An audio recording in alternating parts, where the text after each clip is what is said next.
Hindi lahat ng pwede ay pwede na.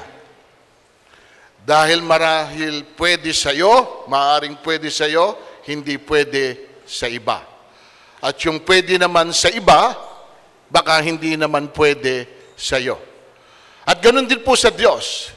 Yung pwede sa atin, baka hindi pwede sa Kanya. So ang title po ng mensahe po natin ngayon ay pinamagatan ko pong hindi pwede yung pwede na. Sabihin mo sa katabi mo, hindi pwede yung pwede na. Bakit po hindi pwede yung pwede na? Kasi madalas po ito ang nagiging sagot natin sa mga itinatanong. Halimbawa po ganito, okay na ba itong suot ko? Ano sa tingin mo? Ano sagot natin? Pwede na yan. Tanong uli, ano sa palagay mo? Itong regalo na ibibigay ko, pwede na kaya ito? Ano sagot natin? Pwede na yan. Yan po ang madalas ang sagot po natin. Bihira po yung hindi yan pwede. Lalo na't alam po natin na makaka-open sa Kanya yung isasagot mo. Kaya easy way na sabihin natin, pwede na yan. Pero ulitin ko po, mga kapatid, hindi dahil pwede, pwede na. In Proverbs 14:12, there's a way that seems right to a man, but its end is the way to death. Tingnan po natin sa contemporary. You may think you are on the right road and still end up dead. Nakita po ninyo, pwedeng tama tayo sa pananaw po natin. Tama tayo sa sinasabi natin. Tama tayo sa ginagawa natin. Pero lagi po nating titingnan kung ano ang dulo nito. Dahil ang dulo daw po ang magsasabi kung tama tayo o hindi. Ang problema lang, sa layo na po ng ating narating at saka natin makikita na tayo'y nagkamali, paano kung hindi na po tayo makabalik? Kaya po hindi pwede na hindi tayo magsisisi. Hindi pwede na hindi tayo magsisisi. Bakit? Kasi po ang pagsisisi ay isang pagpapakumbaba. Kapag hindi po tayo nagsisi, then hindi po tayo patatawarin ng Diyos. Tama po ba? At kapag hindi po tayo nagsisi, ay lalabas po rito na parang hindi tayo nagkakamali at nagkakasala. Are you with me? At kapag tayo hindi nagkakasala, lalabas po rito na sinungaling ang Diyos. If we say that we have not sinned, we make God a liar, and His message is not in our hearts. Amin ba mga kapatid? Ngayon, kung hindi natin tinatanggap na tayo ay hindi nagkakasala, ito po ang sinasabi po niya. Kung tayo po'y magpapatuloy in denial, kaya hindi tayo humihingi ng patawad sa Kanya, ang sabi sa Roma 3:23, sapagkat ang lahat ay nagkasala at walang sino mang karapat-dapat sa paningin ng Diyos. Now, tell me, meron po bang dapat pagsisihan o wala? Meron.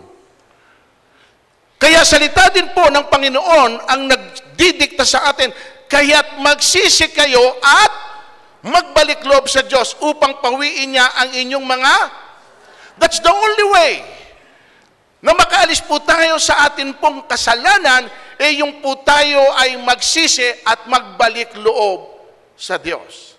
Kaya hindi pwede na hindi po tayo magsisisi. At gaano ba sa tingin ninyo kahalaga ang pagsisisi? Gaano kahalaga? Kasi kung hindi ito mahalaga, mga kapatid, then huwag na natin gawin. Pero kung mahalaga ang pagsisisi, kailangan po natin itong gawin. Tingnan po natin kung gaano kahalaga. Dumating noon ang ilang tao at ibinalita kay Jesus na ipinapatay ni Pilato ang ilang Galileo samantalang ang mga ito'y naghahandog sa Diyos. Now, can you imagine this? At nangyayari na po ngayon yan. Itong mga taong ito, ang tangi lang ginagawa ay maghandog sa Diyos. Pero ang maghandog sa Diyos, ang kapalit ay kamatayan. Ipinapatay ni Pilato. Sinabi niya sa kanila, akala ba ninyo'y higit na makasalanan ang mga Galileyong ito kaysa ibang mga taga-Galilea dahil sa gayon ang sinapit nila? Hindi. Ngunit sinasabi ko sa inyo, kapag hindi ninyo pinagsisihan at tinalikdan ang inyong mga kasalanan, mapapahamak din kayong lahat. Kasi pwede hong nilagay natin sa ating isipan kaya sila'y napahamak. Kaya nangyari sa kanila yon because of their sin. That is the consequence. Pero sinasabi dito ng Panginoon, hindi dahil nangyari yon sa kanila, ay dahil sila'y nagkasala. Pero ang sinasabi ko ay kasi inyo, kung hindi rin kayo magsisisi, mapapahamak din kayong lahat. Gumamit pa siya ng isa, tinan nyo. Ang 18 namatay nang mabaksakan ng tore sa Siloe. Sa akala ba nyo'y higit silang makasalanan kaysa ibang naninirahan sa Jerusalem? Hindi. Ngunit sinasabi ko sa inyo, kapag hindi nyo pinagsisihan at tinalikdan ang inyong mga kasalanan, mapapahamak din kayong lahat. Kasi mga kapatid, madalas ini-equate natin yung mga hindi magagandang bagay na nangyayari sa atin at itinatag natin nangyari yun sa kanila dahil meron silang ginawang hindi tama.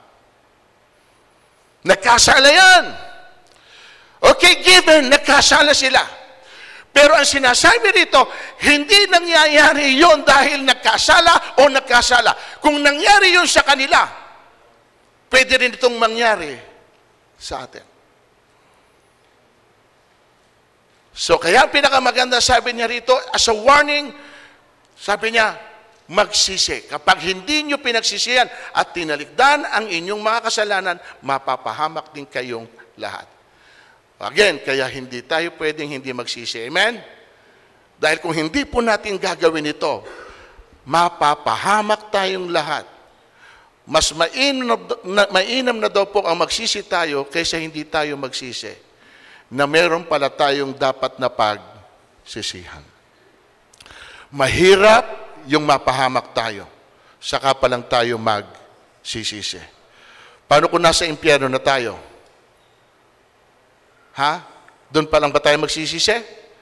Wala na, huli na eh.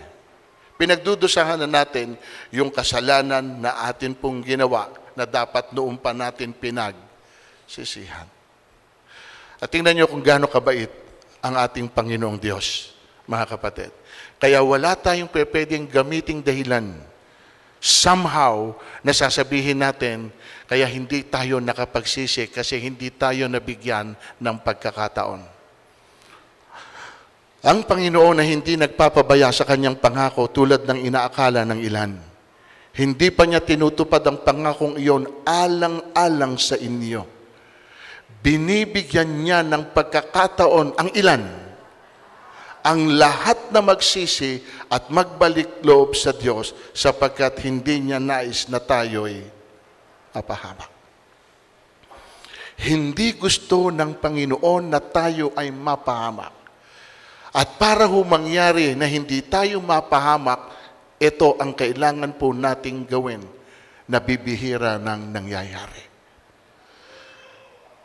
To be honest with you, mga kapatid, bihira na pong maririnig ninyo sa church yung mensahe, it's about repentance. Hindi na ito binabanggit pa. Sapagkat ang pananaw po ng marami, it is a basic teaching. Alam na ito ng marami, kapatid. Kahit alam na po natin, kailangan po tayong inire-remind sa tunay po nating kalagayan, sa tunay po nating kondisyon.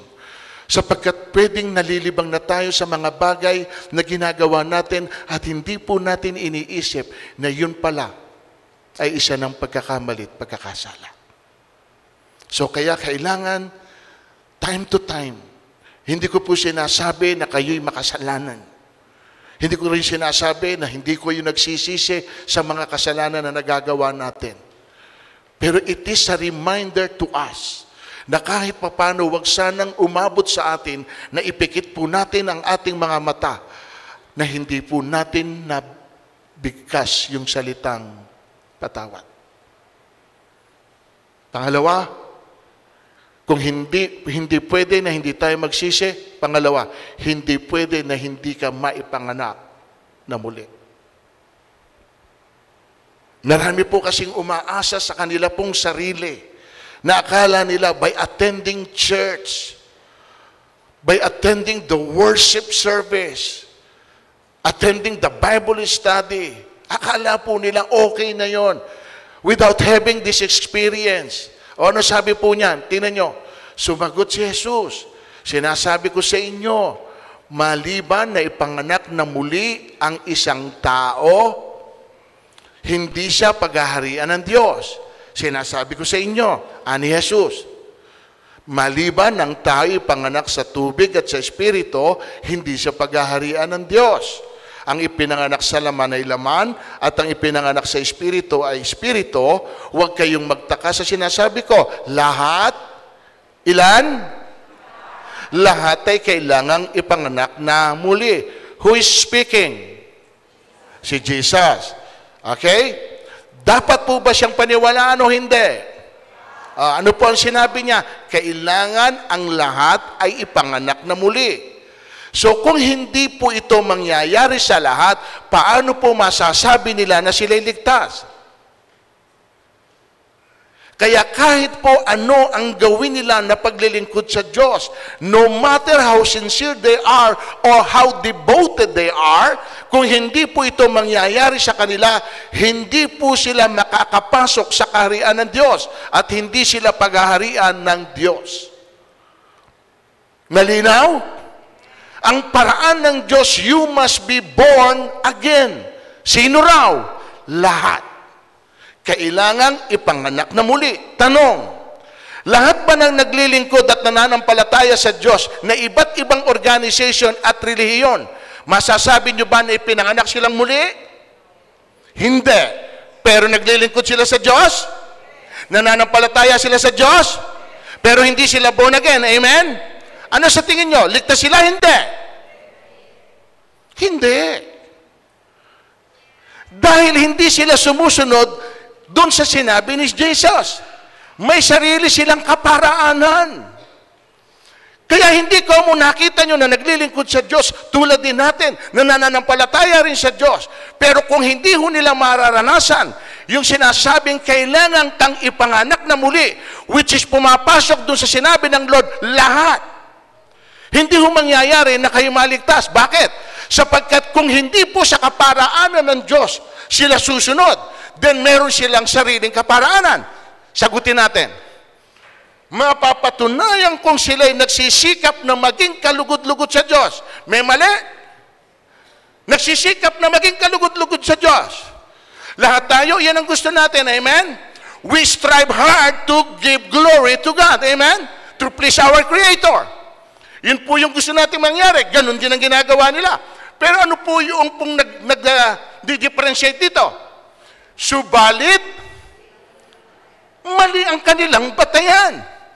Kita nyo? Nagsisikap silang maging kalugod-lugod, pero mali ang kanilang batayan. Sapagkat hindi nila nakikilala ang pagpapawalang sala na kaloob ng Diyos. O ito na po yung sagot. At nagsisikap silang magtayo. Kanginong paraan?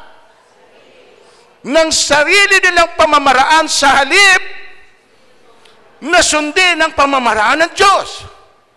So nakita nyo na po, kahit po yung ginagawa mo ay kumukonek sa Diyos, sa pagsamba sa Diyos, sa pagsunod sa Diyos, gaya ng iniisip mo, pero kung hindi sa kaparaanan ng Diyos yung ginagawa mo, wala pong saysay o meaning o bearing yung pong ginagawa mo. Amen? Sarili nilang kaparaanan. O ano po sabi? Tingnan nyo, kapatid. Kasi may paraan ng Diyos. May paraan tingnan nyo. Sinabi niya, sumagot si Jesus. Again, si Jesus ang sasalita. Ako yung daan. So kung ako yung daan, hindi pa pwedeng gumawa kayo ng ibang daan. Huwag niyong babalikan yung dating daan. Kasi kapag ang pinag-usapan natin dating daan, ano ba ang dinaanan niyo before you get to know the Lord? Hindi naman po maganda yung dati natin pinagdaanan. Amen? O, huwag na nating balikan yung dating daan. Ang tahakin natin ngayon ay yung pong bagong daan, which is yung sinasabi ng Panginoon, I am the way. Amen po ba? Walang makakapunta saan, kung hindi saan. So, at ang daan niyang kailangan tayong mga kapatid ay ipanganak na muli. Sanang maging klaro yan sa inyo. Kaya nga napaka-bless natin eh. Naunawaan natin yung bagay na sinasabi ng Panginoon at yun yung sinusundan natin. Amen po ba? Kaya huwag kayong mahihiya kapag may nagtanong sa inyo, ano kayo? Ha? Ano sagot nyo? Born again. Huwag kayong mahihiya na sabihin, hindi. Ano ka? Born twice. Diba? Hindi, totoo yun. Alam niyo mga kapatid, pakinggan niyo ulit ito. Kung gusto niyo na isang beses lang kayong mamatay, kailangan 2 beses kayong isilang. Ulitin ko. Kung gusto niyo isang beses lang kayong mamatay, kailangan 2 beses kayong isilang. O ito, yung physical na kayo ay ipinanganak, physical born, and then spiritual born. Mamamatay ka lang, physical death. Pero kapag isang beses ka lang isinilang, that is physical born. And 2 beses kang mamamatay. Ano yon? Physical death and spiritual death. Kaya kailangan kapatid, whether you like it or not, gaya ng binanggit ng Panginoon, kaya kailangan ang lahat ay ipanganak na muli. Lahat. Kasama ka ba rin sa lahat? Hindi. Kasama ba sila sa lahat? Hindi. Pero hindi nangyayari yon sa kanila sapagkat mayroon silang sariling pamamaraan. Kaya ho, iba mga kapatid, iba kayo. Hindi naman sa nanghuhusga tayo ng kahit na sino. Ang binabasihan lang natin ay yung pinag-uusapan natin ngayon. Na sinasabi sa atin mismo ng ating Panginoon na pinaniniwalaan din nila na iyon ang Diyos nila. Amen po? Pagtibahin pa natin. Sapagkat muli. Pag sinabing muli, nangyari na nung una. Tama? Ipinanganak ka na nung una eh. Pero pag sinabing muli, kailangan kang ipanganak na muli, then may tinutukoy siya rito, hindi na po yung physical na kapanganakan. Amen? Sapagkat muli kayong sinilang hindi sa pamamagitan ng tao, kundi sa bisa ng buhay at walang kamatayang inulit na muli. Amen? Hindi sa pamamagitan ng tao, kundi sa pamamagitan ng walang kamatayang salita ng Diyos. Iyan ang katibayan na tayo ay na-born again dahil sa kanyang salita. Amen? At sa tingin po ninyo, kung hindi sa kanyang salita, mangyayari ba sa atin na tayo ay maboborn again? Hindi pa. Tingnan nyo kung sino gumagawa. Purihin natin ang Diyos at Ama ng ating Panginoon si Kristo.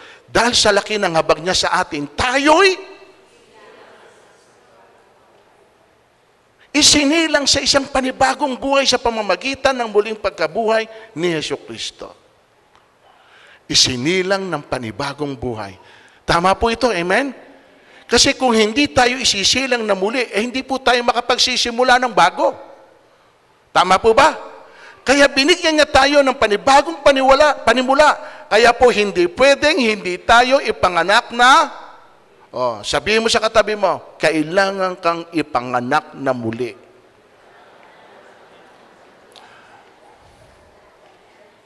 Sapagkat yung unang kapanganakan mo, matigas ang ulo. Kailangan niyang mabago. Amen? Which is, iyan po ang pangatlo nating puntos ngayon. Hindi pwedeng hindi tayo magsisi, hindi pwedeng hindi tayo ipanganak na muli. Eto mga kapatid, yung evidence, proof. Hindi pwedeng hindi tayo magbago. Sige nga, i-confirm nga natin. Tanungin mo kay katabi mo, nagbago ka na ba talaga? Parang hindi pa. Nagbago ka na ba talaga? O, ayan, meron pang dapat baguhin. Tingnan nyo kapatid, ha? O, ito, tingnan nyo. Ang taong ayaw ay hindi. Ang hindi makinig ng payo, so mahalaga po bang pagbabago? Dahil dito rin pala nakabase ang ating kaligtasan. Kaya hindi pwede na hindi tayo magbabago. Kalooban ba ng Diyos na tayo magbago? O tingnan natin kasi baka tayo lang ang may gusto. Baka tayo lang yung nagpipilit ng magbago, pero hindi naman pala gusto ng Diyos na magbago tayo. Kalooban ba ng Diyos? Tingnan natin. Hindi ko ikinasisi ang kamatayan ng masama. Sabi pa ni Yahweh, ang ibig ko nga, ibig ba? Siya'y magsisi at magbagong buhay. So, kalooban ng Diyos. Amen? Ayaw nga niya raw tayo ay mamamatay eh. Ayaw niya na tayo mapapahamak.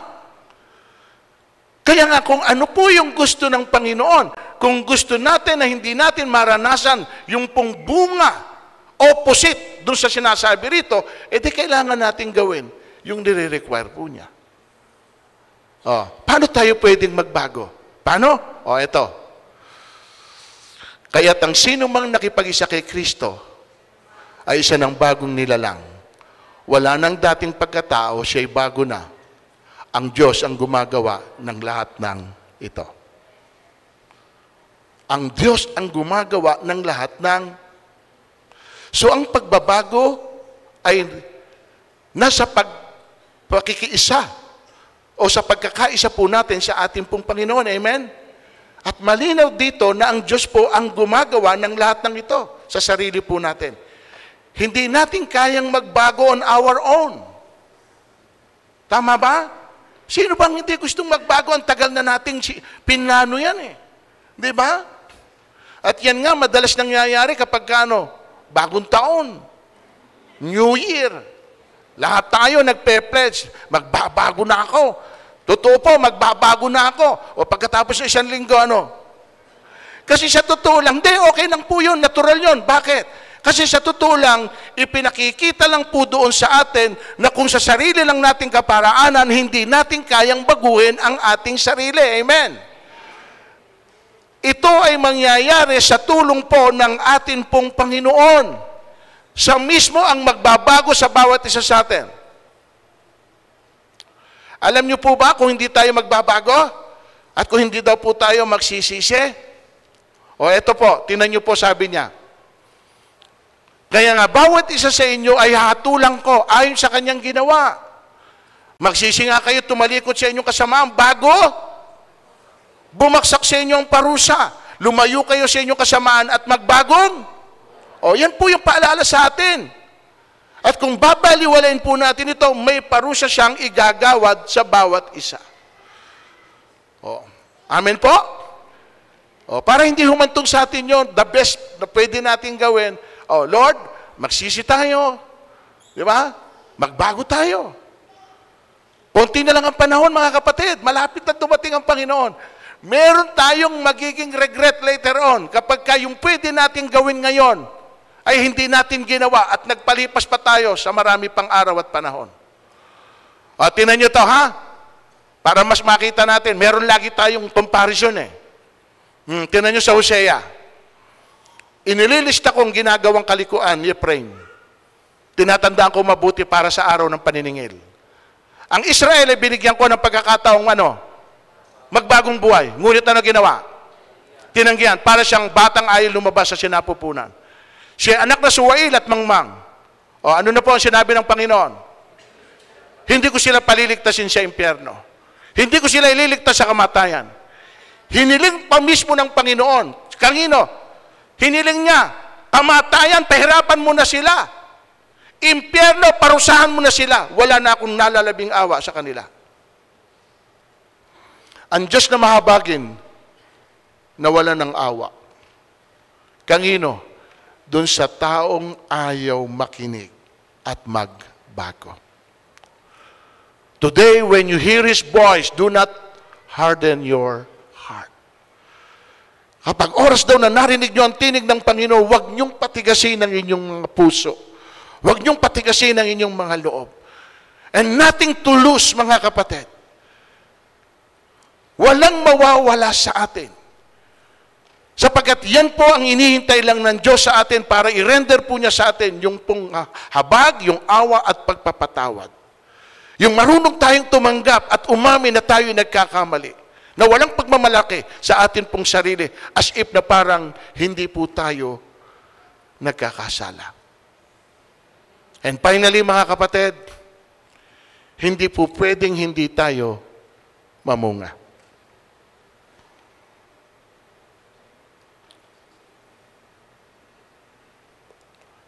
Kinaumagahan, habang pabalik si Jesus sa lungsod, siya'y nagutom. Nakakita siya ng isang puno ng igos sa tabi ng daan at nilapitan ito. Ngunit wala siyang natagpuan kundi mga dahon.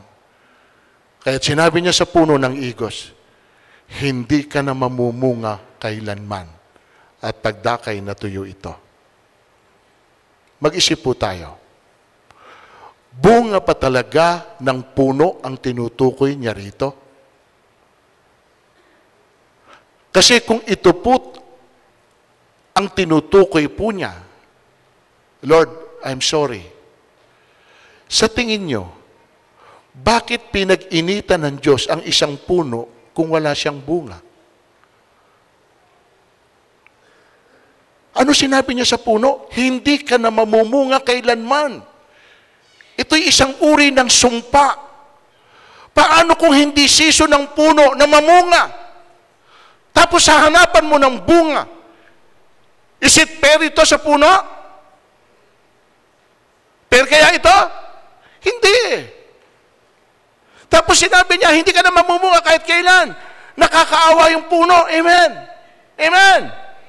Pero ano ba talaga ang dahilan? Bakit po niya ito sinabi? Kasi hindi ko gustong mag-prejudge doon sa word na yun eh. Lord, pumapatol ka sa puno?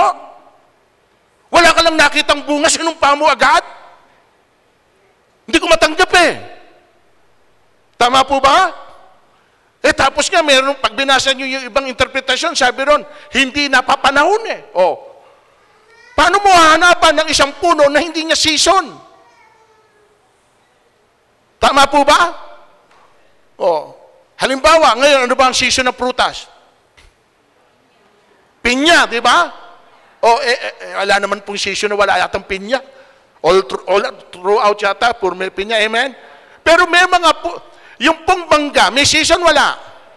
O, kung hindi panahon ng mangga, maghahanap ka? Yun ba tinutukoy talaga ng Diyos? Tingnan nyo, kapatid. Baka hindi. Lilipunin ko ang aking bayan sapagkat ang katulad nila ay punong ubas na walang bunga. Puno ng igos na walang pakinabang. Alam niyo kung bakit niya sinabi yon? Ito ho, nabasa ko damdamin ng Diyos. Sana tama ako. Ayaw niya na hindi pinakikinabangan ang anumang bagay. Ayaw niya na walang pakinabang. Meaning, kung hindi ka rin lang magiging productive, ano pang saysay mo? Ano lang pinakikita mo? Dahon, pero wala kang bunga? Tingnan po ninyo, sinabi niya, kung ano ginawa niya kapag hindi namumunga. Tingnan nyo. Ako ang tunay na puno ng ubas. At ang aking ama ang tagapag-alaga. Pinuputol niya ang bawat siyang ang hindi namumunga. Pinuputol niya. Kasi walang saysay eh. So meaning mga kapatid, ine-expect ng Panginoon somehow tayo bilang sanga. Okay? Dapat po tayong namumunga. Ano man po yung bunga na ine-expect niya po mula sa atin. Kung ano yung pwede mong i-produce. Pero kailangan yung makita ng Panginoon na nagmumultiply sa iyo. Tama po ba? Kasi iba-iba po tayo eh. Kumbaga, kakategorize ko ito, iba-ibang puno, iba-ibang klase ng bunga. Amen? Iba ang puno ng sampalok sa puno ng balubad. Tama po? So, tayong lahat ay bilang mga sanga na nakaugnay sa isang puno, which is ang ating Panginoon, nag-e-expect siya ng bunga base sa iyong kakayahan kung ano ang pwede mong i-produce. So, pinuputol ang bawat sanga hindi namumunga. At tayo po yung mga sanga, so in-expect ng Diyos na tayo ay mamunga. At paano tayo makakapamunga, mga kapatid? O, tingnan nyo. Ako ang puno ng ubas, kayo ang nananatili sa akin at ako sa Kanya ang siyang mamumunga na sagana sapagkat wala kayong magagawa kung kayo'y hiwalay sa akin. That's the only way na makapamunga tayo. Yung hindi tayo humihiwalay doon po sa puno. Wala kasing sanga na kapag humiwalay po saan? Sa puno, mamumunga, matutuyo, mamamatay. Kasi wala na po siyang source na pinagkukunan. Amen? At tayo po yung mga sanga. Tandaan niyo yan. At bilang sanga, kailangan mong mamunga. Hahanapan ka ng Diyos, kapatid. Magbibigay ka ng account sa Panginoon. At sasabihin niya sa iyo, anak, binigyan kita ng panahon. Natandaan niyo yung ginawa po, meron siyang nakita, natapos sabi niya, putulin mo na. Sabi po nung caretaker, bigyan mo pa ako ng 3 taon. Sige, bibigyan kita ng 3 taon. Pagbalik ko at wala pa rin niyang bunga, putulin mo na. Ganun po ang sinasabi sa atin ngayon ng Diyos. Binibigyan tayo ng Panginoon ng pagkakataon. Pero sisiguraduhin ko sa inyo, whether you like it or not, bilang sanga, hahanapan ka niya ng bunga. And here is our conclusion. Hindi pwede na hindi tayo magsisisi. At hindi pwede na hindi tayo may papanganak na muli. At hindi pwede na hindi po tayo magbabago. At hindi pwede na hindi tayo mamumunga. Dahil yan po ang nais ng Diyos na makita na mangyari sa bawat isa po sa atin. At yan ang ipagsusulit natin sa Kanya. Amen? Hindi pwede ang pwede na. Tayo pong lahat tumayo, palapakan natin ang Panginoon.